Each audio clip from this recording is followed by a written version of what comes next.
In this lecture, we're going to pick up where we left off with the Byzantine world in our last lecture. And in our last lecture, we discussed the fall of the Western Roman half of the empire. And then we picked up the story of the Byzantine world, or the Byzantine Empire, and we carried it forward until just prior to the fall of the Western Empire in 476. And in this lecture, we're going to pick up the second half of that story, looking at the Byzantine world shortly after the fall of the Western Roman Empire and carrying it forward into about the middle of the 800s. And we begin by looking at one of the greatest Byzantine rulers ever, and that was Justinian. Now, Justinian has had a wide effect on all history, both in the West and in the East, and that is because he is really sort of a paragon of a ruler. The things that he does, the idiosyncrasies of his rule, and the number of legislations that he enacted had wide-ranging effects on the world throughout both the East and the West. And Justinian is really a bit of an interesting fellow. We know, for example, that he hardly slept and ate. He had a number of enemies, both in the court and outside of it. In one case, one of the biographers of Justinian during his reign actually wrote two biographies, one to tell the sort of cleaned-up account of Justinian, and then one that told of all the skeletons in the closet, some real and some imagined.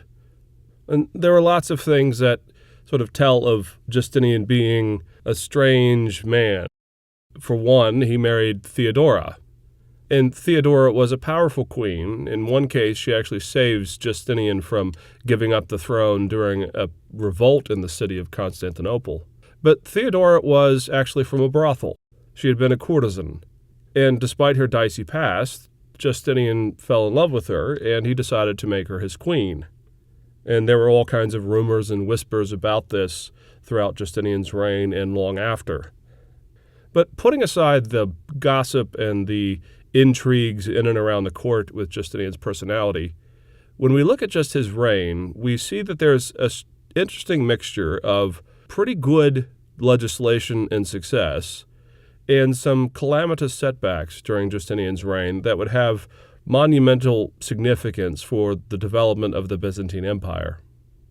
First and foremost, Justinian supported a more rigorous persecution and suppression of paganism throughout the Eastern world. It is Justinian, for example, who in Athens actually closed once and for all the school of Plato.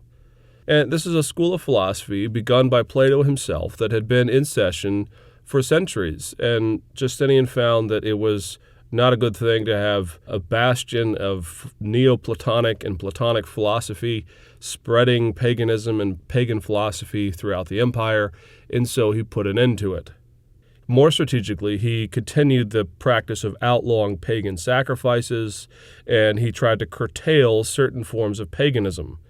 He doesn't try to persecute it in one's private life, but he does put an end to paganism in any form that is public. Justinian also supported a number of positive things, positive developments, both economically and legally within his empire. He supported significant building campaigns of churches. He actually had silkworms from China stolen and brought back to the east, to Asia Minor, so that an economic boom could happen with the sale and the production of silk there in and around Constantinople. And he also supported and drove some of the most significant legislation and legal reform ever in the history of the Roman world, which we'll talk about more in just a minute. Well, all of this could have come to an end very quickly in 532 with the riots of Nika. And this is one of the more well-known stories about Justinian.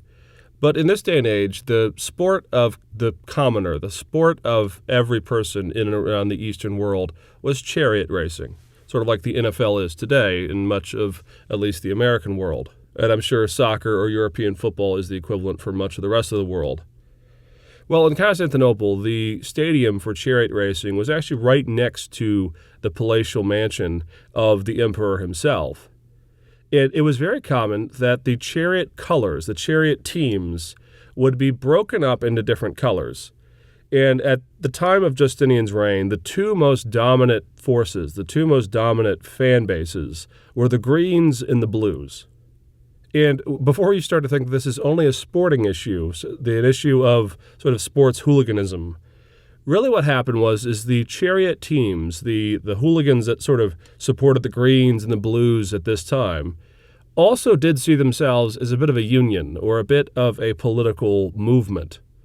They would be supported by some of the nobility with funds, and at times, during certain of the more popular races, when two of the more important Greens or Blues would be out there racing, very often the amphitheater would turn into a political arena.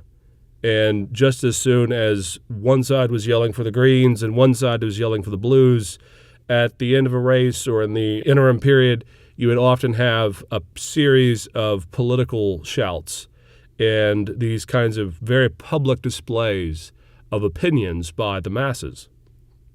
Well, at this time, Justinian had a bit of an issue on his hand because two of the most successful charioteers for both the Greens and the Blues had come under fire for some real serious crimes. And it was determined that they would both be put to death. Again, you'd almost have to see this as just in the run-up to the Super Bowl, the two starting quarterbacks being caught in some illegal action and being put to death, or at least being tried and decreed that they would be put to death. Well, at this time, the Greens and the Blues decided that they were going to join up, at least in terms of their anger over this decision to have the two leading charioteers for both sides executed. And they came to the amphitheater and they began to yell, on the one side for the Greens, on the other side for the Blues, and eventually it spilled over into a riot. Justinian was not willing to listen to mob rule. He was going to impose order, and so as a result, he did not listen to their demands to set the charioteers free, and they rioted. Hagia Sophia itself, the original establishment of the Constantinian Church, burned to the ground. And at one point, Justinian and Theodora and the royal court were actually pinned up in the palace. And the rioters had besieged the palace, and it seemed as if Justinian was going to throw in the towel. Justinian decided that he was going to give up, that he was going to flee, and that whoever was appointed to be emperor next could just very well have it if this is all he was going to have to put up with. And it's at this point that Theodora stepped forward and chastened Justinian, told him to be an emperor, put an end to the rule, do not listen to the Greens and the Blues, do not listen to their demands, and because they have rioted, he needed to act with swift vengeance and put them down.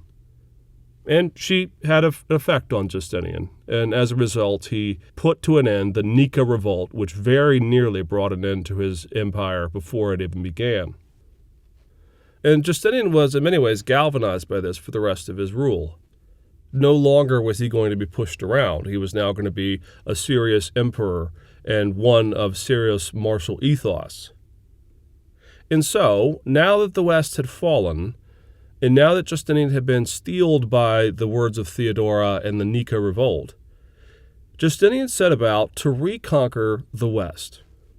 Now, the story I'm about to tell is a bit of a mystery for at least intro students to the study of history, because very often in textbooks, they'll come across a little bit of a statement that the Byzantine world had come and they had conquered parts of North Africa and Italy. And I've had a number of questions from students over the years where they ask, is this not something of an onslaught? Is this not problematic? Why is the Byzantine world attacking the West? These kinds of things. But again, if you take a step back and you remember that the Roman world was both East and West, and that from the perspective of the Byzantine side of the eastern half of the empire, the fall of the Western Roman Empire is a loss.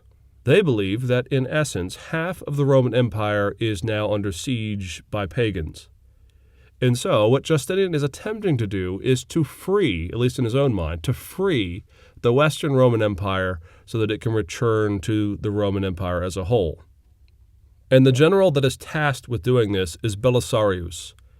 And there's a lot that could be said about Belisarius. He is a wonderful general. He is a superior tactician. In many ways, if it were not for the fact that he was on the losing side of much of what he was attempting to do, he might very well have gone down as one of the most superior generals of the ancient world, or at least of the late ancient Roman world. And what happens is Belisarius is sent by Justinian to reconquer as much of the West as is possible.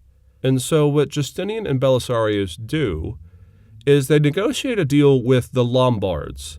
And the Lombards are a group of pagans that had taken a significant chunk of the Italian peninsula and on down into Sicily and into parts of North Africa.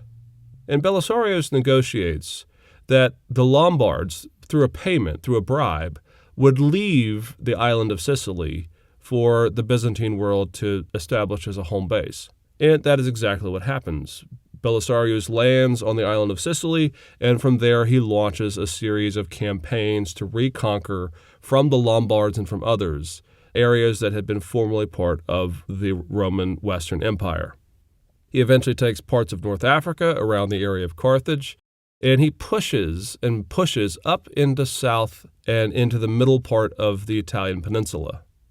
And so, for a very significant period of time, all the way down until 1071, in fact, the Byzantine world will actually control on and off again parts of the southern Italian and Sicilian worlds.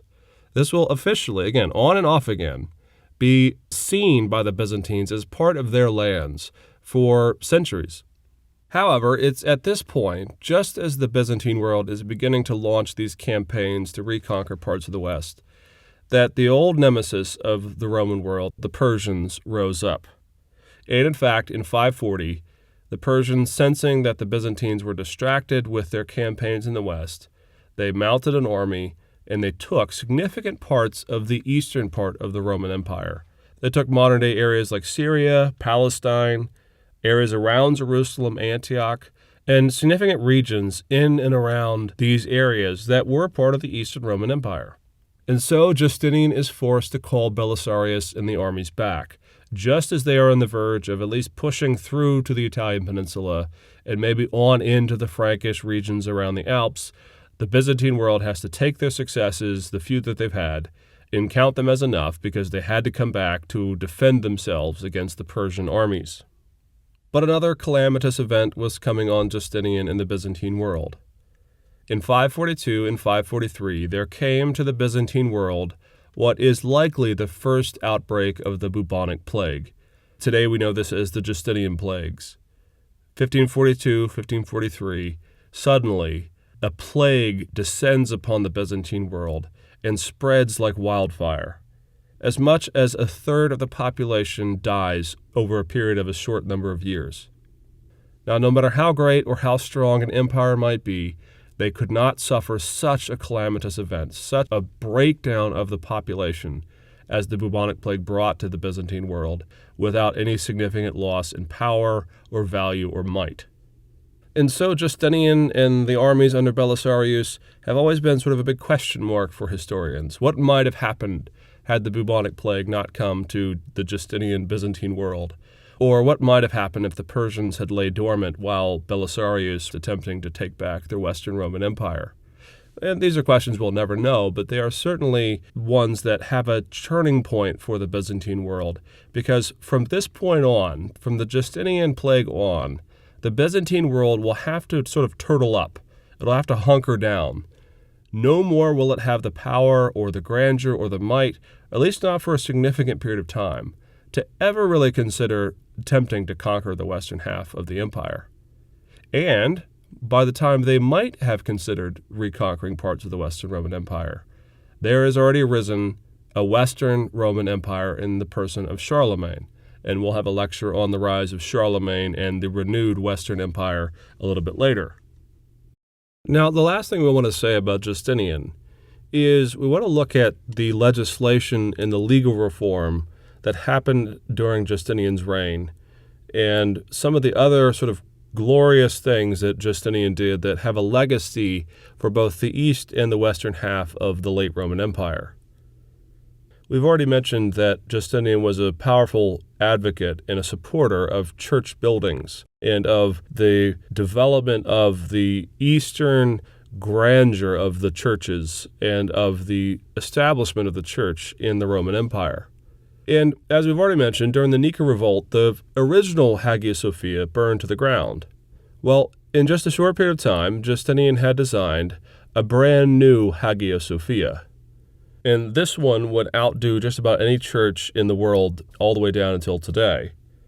Hagia Sophia was rebuilt during Justinian's reign, and not surprisingly, it is said that during the dedication of the church, Justinian, standing in front of the new Hagia Sophia, is said to have remarked, "Solomon, I have outdone thee." And this new Hagia Sophia is the one, by and large, that is still standing today. It is a massive domed building. The dome itself is something like 165 feet off the ground. It is really an architectural wonder. Why the thing hasn't repeatedly fallen in is really a bit of a mystery. It has fallen on a few occasions. It fell very shortly in 558 during an earthquake, and much of the design of Hagia Sophia had to be reimagined. The walls had to be reinforced, and the dome had to be sort of carved out in a way that took some of the weight off of the dome itself. And a significant portion of it, again, fell 2 times later over the course of its history. And there are lots of reasons for this that go back to sort of how the concrete was mixed, how the bricks were put down for the first time. But needless to say, if you look at modern Hagia Sophia, most of what you're seeing is the Justinian church that was built. Of course, what has been added since are the minarets, the long sort of pointy towers that were added by the Islamic world after they conquered Constantinople and renamed it Istanbul. Hagia Sophia was turned then into a mosque. Today, Hagia Sophia and the mosque itself are essentially a museum for those who visit Istanbul to see this church. But churches aside, the most important thing Justinian did was he reformed the legal code. Now, Roman law was something to be marveled at. It was very impressive. However, over the course of centuries, so many laws have been added, and some to the point of even being a bit contradictory. But so many laws were added, and so many laws were not written down in a very clear and cogent way, that this led Justinian to the decision to reform the legal code. And that legal code was eventually written down in a number of books that have gone down in history as some of the most important changes to legislation to affect not just the Western world, but the Near Eastern world as well. There was the Justinian Law Code, followed up by the Digest, and the Institutes, and a number of others. And what Justinian did is he pared down all the repetitive language and all of the seemingly incoherent laws, and even some of the laws that were contradictory. And having published this, he then distributed it throughout the, at least still, Roman world of the East. And so impactful was the Justinian reform of the law that it eventually came home to roost even in the West, even despite the fact that the Western world had ceased to be part of the Roman world, at least in the united sense with East and West. And so, as many historians have claimed and noted, the Justinian law effort is really one major step in the development of the modern concept of law, of clear laws written down so that they might be applied fairly and in a simple way in all situations involving citizens of the empire. Now, moving ahead from Justinian to look at some of the later developments in the Byzantine world, one of the most important crises in the Eastern Church was the crisis over iconoclasm. Now, iconoclasm is a theological position in which the person believes that any art used for the purpose of worship is inherently sinful. More specifically, iconoclasm tends to focus on images of Christ, or in some cases, images of the Trinity as a whole. But it's really more of a general position against those who would use art for the sake of worship. And in the 8th century of the Byzantine world, there arose an Iconoclastic Controversy that sought to remove images and the use of art in the church entirely. And the issue really seems to have sprung up almost out of nowhere.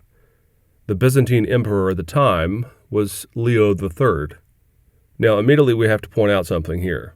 There are 2 Leo IIIs about the same time. There is the Emperor Leo III, who rules in the early 700s, and then a little bit later there is Pope Leo III. Now, you have to get this in your mind. These are not the same guy.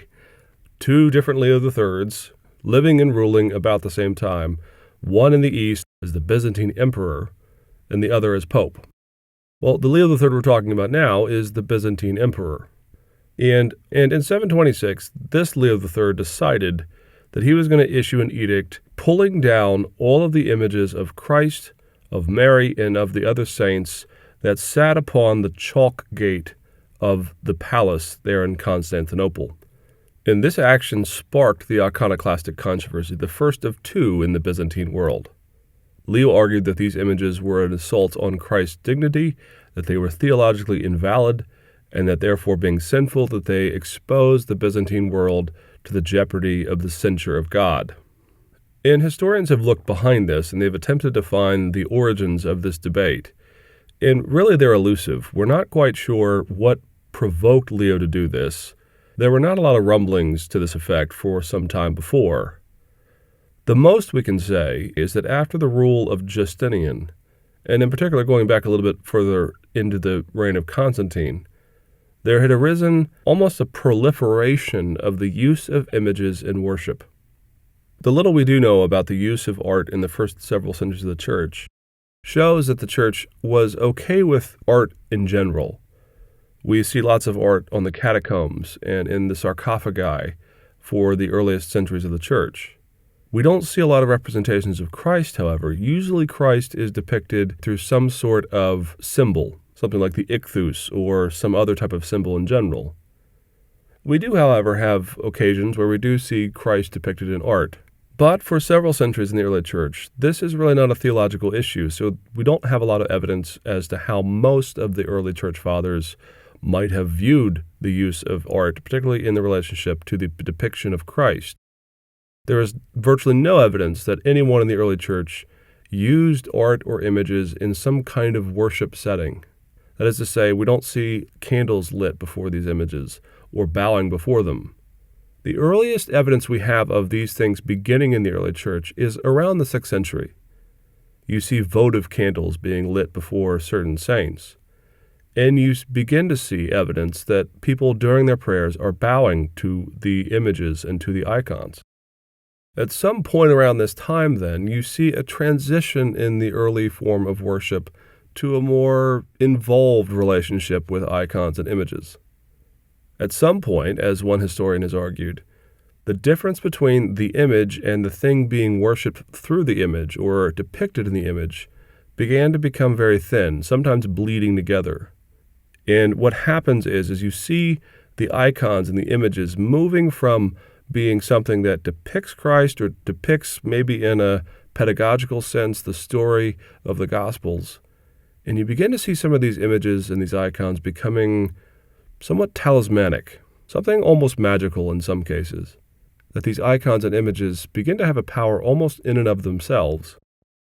There's also some evidence that what Leo is worried about is that there is a divide, really, between the devotion of the monks in the East to icons and images, and to a split within the Church where the clergy and the bishops themselves are not quite as dependent, or really in some cases don't use images and icons very much at all. It's one thing to have art in the Church, it's another thing to use them purposefully as part of your worship. Whatever the case, in 726, Leo declared that images were to be removed. And as you can imagine, he experienced some opposition. One of the main theological oppositions that was mounted against this was by a monk by the name of St. John of Damascus. And St. John of Damascus argued pretty forcefully that the denial and the destruction of icons and images on theological grounds was tantamount to denying Christ's incarnation itself. And so St. John of Damascus gives us one of the enduring arguments for the use of icons and images in the Church, both in the East and in the West. This occurs pretty often, this idea that because Christ himself, being divine, became incarnate and took on human flesh, therefore an icon is kind of governed by similar rules. That is to say, even though you're depicting Christ's human nature, that because Christ is incarnate, you are not breaking the second commandment. Now, there were theological responses to this as well, but we don't have to go into all of those at this time. What is important to note is that iconoclasm ravaged the early Byzantine Church as a result of Leo III's actions. And though Leo himself was quite moderate with the monks, his successors began to attack the monasteries and those who were dependent and who incorporated icons and images into their worship aggressively. Constantine V and his successor Constantine VI were both pretty vehement about their attack on the monasteries. And all of the swirling confusion in the debate that went on during this eventually gave rise to the seventh and the final Ecumenical Council in 787, often referred to as Nicea II, because it occurred in Nicea.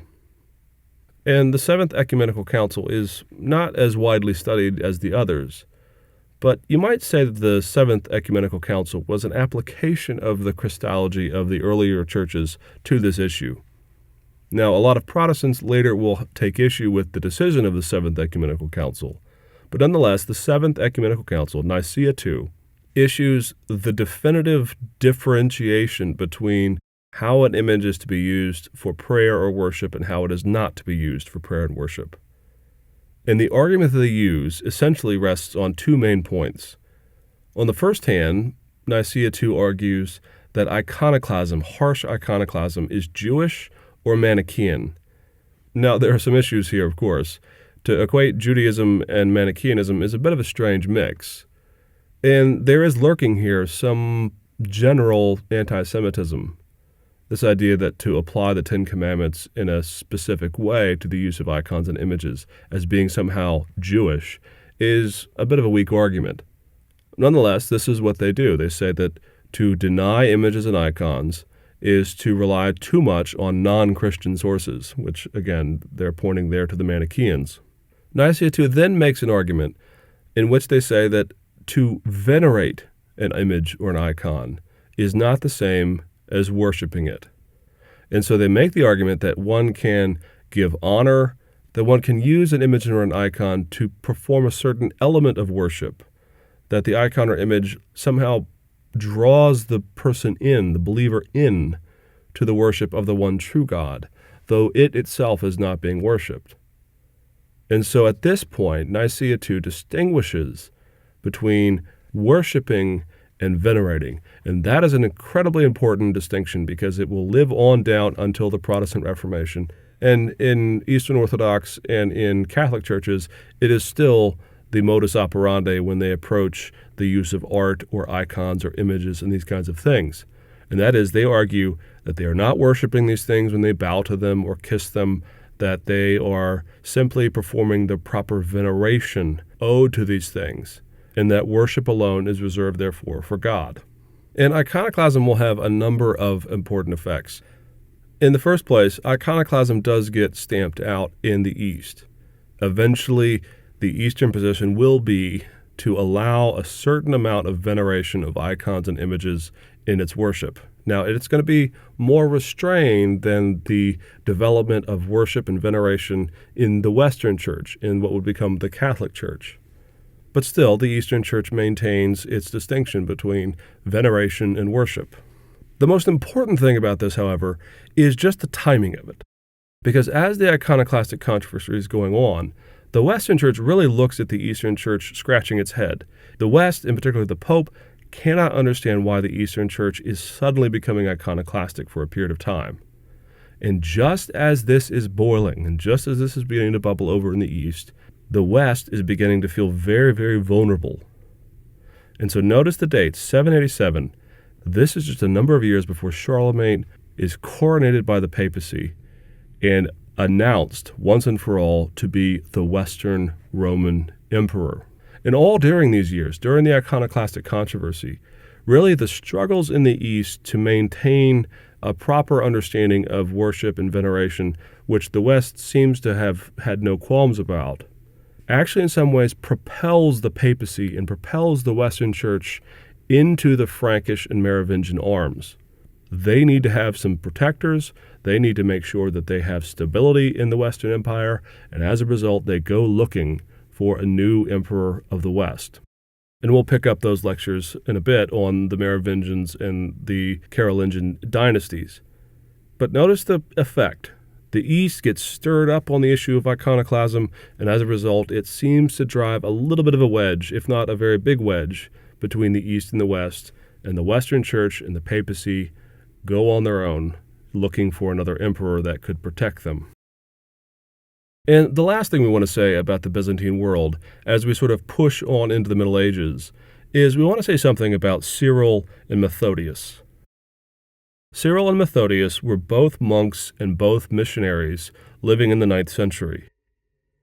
And they were commissioned at one point by the Byzantine emperor to go into the Slavic regions of what we now would call the Eastern Bloc of Europe. And they went and they ministered and they learned the language of the Slavic peoples. And, importantly, they decided that they needed to translate the scriptures into the Slavic tongue. And as a result, the two of them devised a number of alphabets, but the most important of which is the Cyrillic alphabet. And this alphabet was used as the backbone to developing some of the Old Slavic language. It also meant that once Cyril and Methodius had translated the Bible into the Slavic language, there was now a natural bond between the Byzantine world and the Slavic peoples. And not only that, but as the Slavic peoples began to mingle and as they came in contact with the Rus, that is to say the Proto-Russian peoples up into the north, very, very soon the Slavic peoples and the Russians begin to intermingle, and the Byzantine world, through the work of Cyril and Methodius, begin to make inroads into the Russian world. And very, very shortly, by the year 1000, Queen Olga, the queen of the Russians, converts to the Eastern Orthodox faith. And therefore, the Cyrillic alphabet eventually becomes the backbone of the modern Russian language. And not only that, but it is for this reason, as the Byzantine world expands and as it moves up into the northern parts of its own empires, and as it has contact with the Rus, it is for that reason that all the way down until today, there is a Russian Orthodox Church, there is an Old Slavic Orthodox Church, and there are all these connections between the Byzantine world on up into the Russian part of the Northern Hemisphere.